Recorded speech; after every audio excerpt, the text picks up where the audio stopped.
Welcome back students for the online class 12th lesson solutions.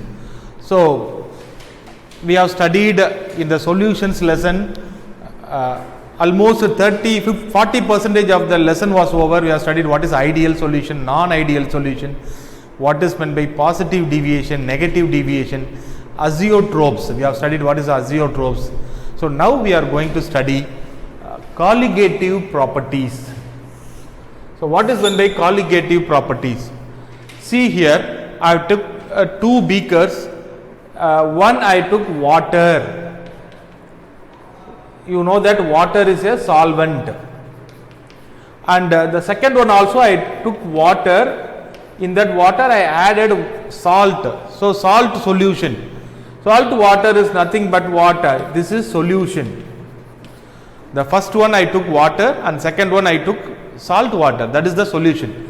Now I am heating. Now suppose if I took it in the closed vessel, on heating, or just open vessel, whatever it may be, open vessel. So you know that boiling point of water. What is the boiling point of water? So boiling point of water, we know that 100 degree Celsius. Now my question is, if I heat the salt solution, the boiling point will remain same or it will differ? It will differ. Yes, it will differ. How it will differ? It will, boiling point will elevate. Boiling point will increases. The boiling point will goes to 104 degree Celsius. Similarly, if I freeze the water, we know that freezing point of water becomes ice as 0 degree Celsius.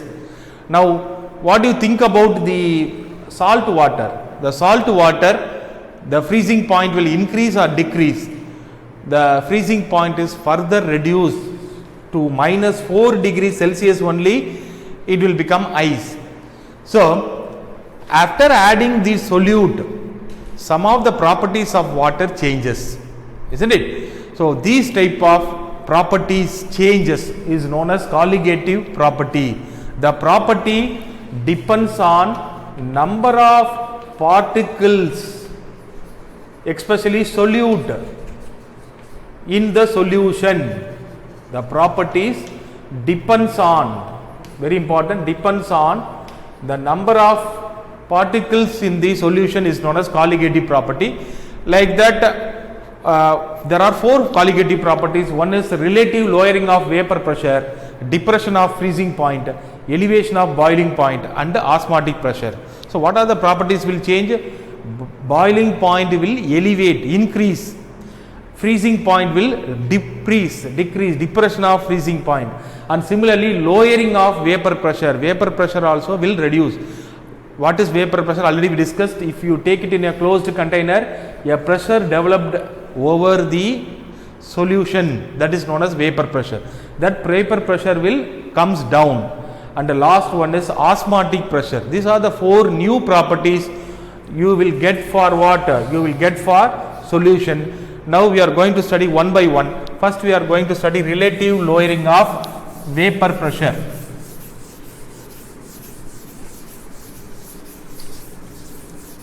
In the relative lowering of vapor pressure, first according to, we are going to derive a expression. We are going to derive an expression. First one, according to Raoult's law.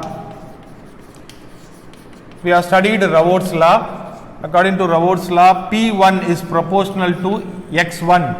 That is, vapor pressure is proportional to the mole fraction. Vapor pressure is proportional to mole fraction, or P1 is equal to P1 naught X1. Here P1 naught is for pure solvent, vapor pressure of pure solvent. This is vapor pressure of pure solvent. This is P1 is vapor pressure of solution. This is vapor pressure of solution. According to Raoult's law, already we know this. This is equation number 1. Then now only I told that vapor pressure will lowering of vapor pressure. Which will have more lower pressure? So more vapor pressure is for solvent will have more vapor pressure, whereas solution will have less. After adding salt, the vapor pressure reduces. So solvent will have more vapor pressure. So what is the vapor pressure of the solvent? Vapor pressure of the solvent is P1 naught. And what is the vapor pressure of the solution? Vapor pressure of the solution is P1. According to this, P1 naught is vapor pressure of the solvent and P1 is the vapor pressure of the solution. Now in this, from equation 1, I can write, instead of P1, I can write again P1 naught x1. I can write P1 naught x1, and here P1 naught minus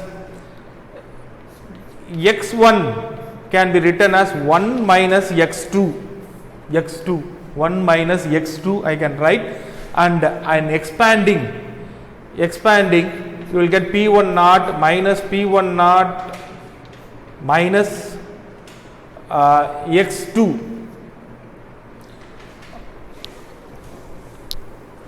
So wait a minute. Sorry, wait. Here was change. Here from this 2 expression we can take P1 naught common. If I take P1 naught common, you will get 1 minus x1. So 1 minus x1 is nothing but x2. So lowering of vapor pressure is delta P. We will write, this is equation number 2. Now delta P by P1 naught is equal to x2. I am bringing this term to other side. So what is delta P? Delta P is P1 naught minus P1 divided by P1 naught equal to x2. Or x2 is nothing but, x means what? Mole fraction. Mole fraction is equal to N1 plus N2. For dilute solution, N1 is very much greater than N2. For dilute solution, there is more number of solvent will be there. N1 is greater than N2. So neglect. So N2 is very less. So neglect N2 in denominator. Denominator N2 I am neglecting because N2 is very small. So I can able to write P1 naught minus P1 divided by P1 naught equal to N2 by N1. Or what is N1? Because the N2 I am neglecting. So what is this N1? Just I am writing here. Afterwards, just I am coming here.